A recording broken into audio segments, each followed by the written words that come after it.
just don't, and I've been saying this the whole trip, that I just don't understand. I can't. You can't understand it. There's impossible. No understanding that. It's a supreme hate, and this is what hate can do to people. And that's hate made the Shoah. And this makes terrible.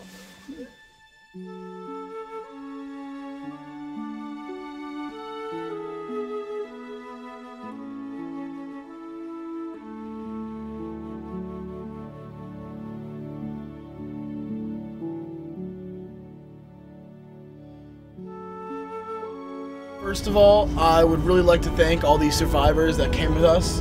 I know how hard it is for you guys to tell your story to us and go back to the hell that you guys went to. And it means a lot to all of us students that you guys can still tell your story. Thank you. When the Hungarian Jews came, the largest group at the end of the war, they could do up to 24,000 people a day. A day. 24,000 a day. They had to be very fast.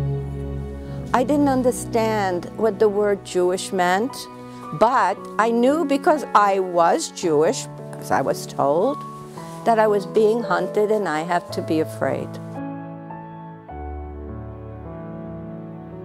I came on the march because I know that the survivors aren't going to be around much longer and someone has to tell their stories. So even though I'm not a first-hand source, I'll be a secondary source to tell people, and hopefully like my kids will be able to go on the march if it's still around, and I can tell them the stories of the survivors and let them read my journal and know what happened. And it's important for us to know and to understand and hear and be able to tell our children and our children's children that no, it's not a myth, and no, it's not a nightmare, it really happened, and that we have to make sure it doesn't happen again.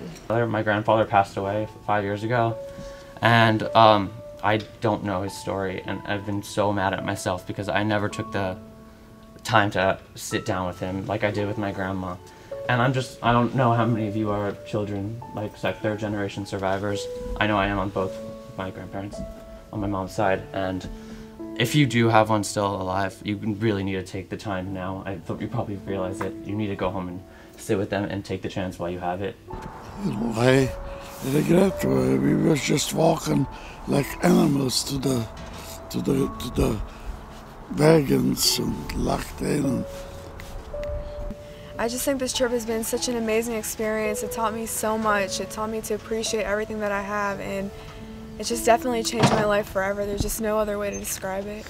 I came on the march because it's always been something I wanted to do. I've known about the march since 7th grade probably, and everyone always tells me it's an experience of a lifetime to come to Poland and learn and go to the concentration camps and then go to Israel after. And I've always loved Israel, but I wanted a new appreciation for it, which I definitely gained. One of the opportunities that I saw that I could take is make a connection with a survivor and even a relationship. I feel that it's important for me to take on their stories and teach them to my children so the Holocaust isn't forgotten and definitely not repeated. So I decided to go on the march to, in a sense, carry on the story and make sure that it will never be forgotten.